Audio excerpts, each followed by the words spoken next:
ഞാൻ വളരെ സ്നേഹിക്കുന്ന നല്ല പ്രഗത്ഭനായ ഒരു കോൺട്രാക്ടറാണ്.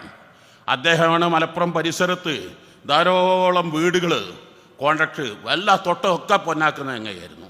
24 വയസ്സാണ്. ഒരു വർക്ക് അദ്ദേഹം എടുത്താൽ എൻ്റെ അടുത്ത് വരും, എന്നെക്കൊണ്ട് ദ്വാരിപ്പിക്കും. അക്കാലത്ത് എൻ്റെ ശമ്പളത്തിന് മഴയിൽ ഞാൻ ശമ്പളം വാങ്ങിയിട്ടില്ല, ഇത് ഒറ്റ പൈസ വാങ്ങുന്നില്ല. എൻ്റെ ഒരു മാസത്തെ ശമ്പളത്തിൻ്റെ പകുതി എനിക്ക് തരുമായിരുന്നു. ഇവരിനെ കണ്ടാൽ എനിക്ക് ഉറപ്പിക്കാം. അങ്ങനെ ഒരു ദിവസം എന്നോട് വന്നിട്ട് ഉമ്മക്ക് തീരെ സുഖമില്ല, ഉമ്മ മലപ്പുറത്തെ സ്വകാര്യ ഹോസ്പിറ്റലിൽ അഡ്മിറ്റാന്ന് പറഞ്ഞു. ഉമ്മയെ കൊണ്ടുവരാൻ വേണ്ടി പറഞ്ഞു. ഞാൻ കരുതി പൈശാചിക രോഗമായിരിക്കും. ഉമ്മ അർത്ഥശൂന്യമായ അർത്ഥരഹിതാകത്തൊക്കെ പറയണ ഉറക്കം കിട്ടുന്നില്ല. അങ്ങനെ പല പൈശാചിക പ്രകടനങ്ങളുമാണ്. അപ്പം ഞാൻ പൂർണ്ണമായും വിശ്വസിച്ചു ഉമ്മക്ക് പൈശാചിക രോഗമായിരിക്കുന്നു. അങ്ങനെ ഉമ്മക്ക് മന്ത്രിച്ചു കൊടുക്കുകയാണ്. നല്ലോണം ഒഴിവുള്ള സമയമായിരുന്നു, രാത്രിയായിരുന്നു.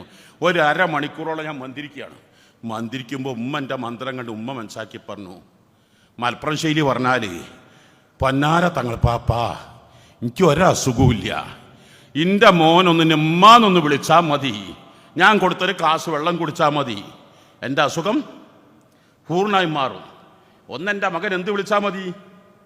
ഉമ്മ എന്ന് വിളിച്ചാൽ, ഞാൻ കൊടുത്ത ഒരു ഗ്ലാസ് വെള്ളം കുടിച്ചാൽ എൻ്റെ രോഗം 100% മാറും. അല്ലാഹ്, ഒരു ഉമ്മയാണ് ഈ പറഞ്ഞത്. ഞാൻ ആ സുഹൃത്തിനെ വിളിച്ചിട്ട് പറഞ്ഞു, സുഹൃത്തെ, നിങ്ങളെന്നെ വല്ലാതെ സ്നേഹിക്കുന്നു, ഞാൻ നിങ്ങളെ സ്നേഹിക്കുന്നു. പക്ഷേ ഈ ബന്ധങ്ങളുടെ ഒക്കെ എത്രയോ മേലെയാണ് ഉമ്മയുടെയും ഉപ്പയുടെയും ബന്ധം. നിങ്ങൾ മനസ്സിലാക്കണം.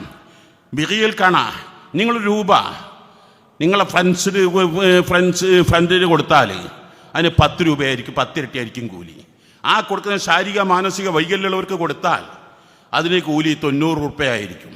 ആ കൊടുക്കുന്നത് പീപ്പിൾ ഓഫ് ഡിറ്റർമിനേഷൻ എന്ന് ആദ്യം വിളിക്കുന്ന ശാരീരിക മാനസിക വൈകല്യങ്ങളുള്ള, നമ്മളെ ഭാഷ ഇപ്പം എന്താ, ഭിന്നശേഷിക്കാർ, അവരാ. ഞങ്ങൾ പണ്ട് കഴിഞ്ഞ കൊല്ലം സുപ്രീം കോടതി തീരുമാനം എടുത്തത്, അന്തര് വേണ്ട, ബദിര് വേണ്ട, മൂകര് വിളിക്കണ്ട, എന്നിട്ടും എന്ത് വിളിക്കണം എന്ന് പറഞ്ഞത്, ഭിന്നശേഷിന്ന്, ഡിഫറൻ്റലി ഏബിൾഡ് എന്ന്.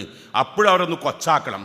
ഞങ്ങൾ വിളിക്കുള്ള able voice, able shore, able world, ഞങ്ങൾ പീപ്പിൾ ഓഫ് ഡിറ്റർമിനേഷൻ എന്നാ, മനക്കരുത്തുകളുടെ ഉടമകൾ എന്നാ. എന്തിനാണ് ഈ സൈഡാക്കേണ്ട ആവശ്യം?